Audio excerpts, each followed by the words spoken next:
Bonk Inu, le mémécoin de Solana, a finalisé l'acquisition de la plateforme d'échange d'art multi-chain ExchangeArt. Si cet achat est une surprise pour les membres de la communauté, les spéculateurs guettent une éventuelle hausse du prix du Bonk. Selon une publication sur X, Bonk Inu, le projet basé sur Solana, a racheté ExchangeArt. Bien que l'annonce ne révèle pas les chiffres de l'opération, Bonk Inu affirme qu'il préservera les œuvres d'art sur le réseau Solana. Cette acquisition entraînera le départ progressif de la direction d'ExchangeArt et son remplacement par une toute nouvelle équipe. L'artiste JT Lys, exposé à l'international, a été nommé à la tête des opérations d'ExchangeArt, dans le cadre de vastes projets visant à améliorer l'économie des créateurs de Solana. Bonk a officiellement acquis la plateforme d'échange d'art ExchangeArt, peut-on lire dans l'annonce. L'objectif ? Préserver et promouvoir la culture de la création, de la collection et de l'appréciation de l'art sur la blockchain. The Only Non, cofondateur de Bonk Inu, a révélé que le même Solana, la principale crypto-monnaie, poursuivra la stratégie d'ExchangeArt en matière de promotion de l'art au sein de l'écosystème. Il a confirmé son intention d'intégrer ExchangeArt à l'initiative Bonk Art Master. Cela permettra d'élargir la portée des artistes créant des œuvres sur la plateforme, améliorant ainsi les incitations financières pour les créateurs et les collectionneurs, a déclaré The Only Non. Pour l'instant, le cours du Bonk est globalement stable suite aux informations concernant l'acquisition d'ExchangeArt. Il a chuté de 6% au cours des dernières 24 heures et s'échange actuellement à 0,00001361 $. Le même ne montre aucun signe de reprise, avec des volumes d'échange quotidiens en baisse de 30% par rapport à la veille, à 107 millions de $. La crypto-monnaie canine a perdu 77% depuis son précédent record historique, mais l'enthousiasme de la communauté reste intact. D'autre part, le prix de Solana, SOL, a progressé de 2% en raison de l'activité frénétique des crypto-monnaies même dans son écosystème.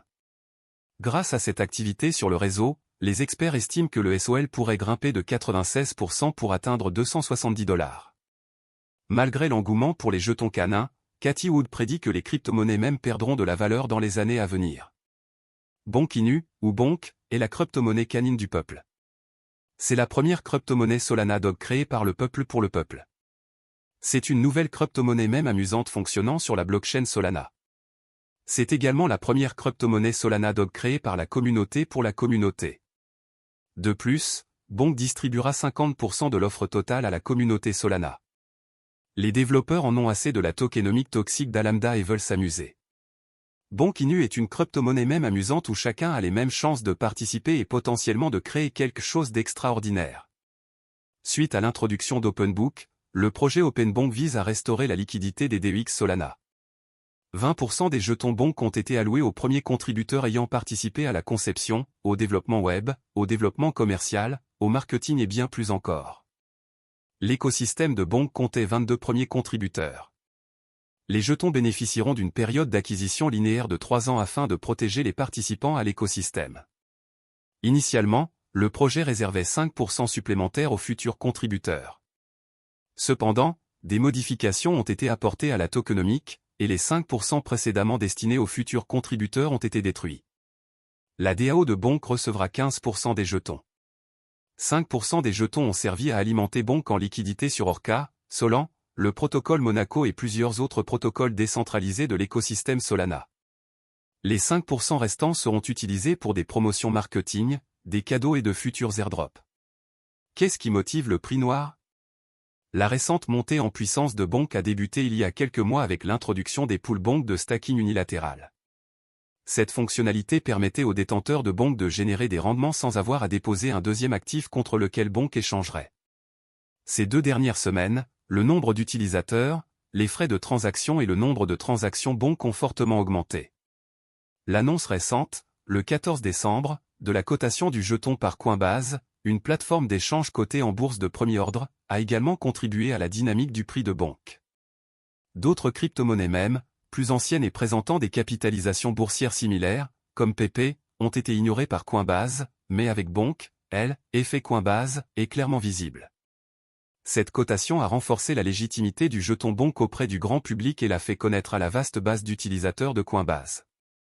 De plus, les dérivés de swap perpétuel Bonk sont négociables sur la plateforme de trading populaire BitMEX, avec un effet de levier allant jusqu'à 10x. La Bonkmania profite également à l'ensemble de l'écosystème Solana. Bonk a stimulé les ventes du téléphone cryptographique Saga de Solana. Les nouveaux propriétaires de ce téléphone ont pu obtenir des airdrops de Bonk. Les détenteurs de Saga peuvent réclamer jusqu'à 30 millions de Bonk. Au cours actuel du marché, cela représente environ 695 $ US, soit plus que le prix du téléphone Saga, 599 $ US. Cela en fait l'une des opportunités d'arbitrage les plus uniques du secteur des crypto-monnaies aujourd'hui. Comme Pepe et Doge, Bonk est une crypto-monnaie mème inspirée des mèmes, des blagues et de la satire sur Internet. Les crypto-monnaies mèmes ne sont pas conçues pour un usage spécifique, mais plutôt pour exprimer l'humour, la créativité et le commentaire social par le biais des crypto-monnaies. Selon leurs propres termes, l'équipe de Bonk en avait assez de la tokenomique toxique, à lambda, de SOL et souhaitait créer une crypto-monnaie mème amusante qui donnerait une chance équitable à tous. Le jeton a été créé pour restaurer la liquidité des DEX dans l'écosystème Solana, qui s'était effondré dans les semaines précédant le lancement de Bonk. En novembre et décembre 2022, la fin du monde semblait proche pour les investisseurs de Solana. L'écosystème Solana a souffert des scandales FTX et Alameda. Alameda détenait 1,1 milliard de dollars de jetons SOL à son bilan, soit plus de 10% de l'offre totale de SOL. Alors qu'Alameda tentait de traverser les turbulences après son effondrement, l'entreprise a été contrainte de liquider la plupart de ses actifs, dont SOL. Comme prévu, le cours de Solana a chuté. Suite à la chute du jeton SOL, de nombreux investisseurs ont perdu confiance dans l'écosystème, et quelques projets NFT basés sur Solana ont quitté le réseau. Cela a encore réduit la liquidité de l'écosystème. Tout semblait perdu pour Solana jusqu'à ce que Bonk ne lui vole la vedette. Les développeurs de Bonk travaillaient sur la crypto-monnaie canine depuis quelques mois avant le crack de Solana. Cependant, le moment semblait opportun pour son lancement.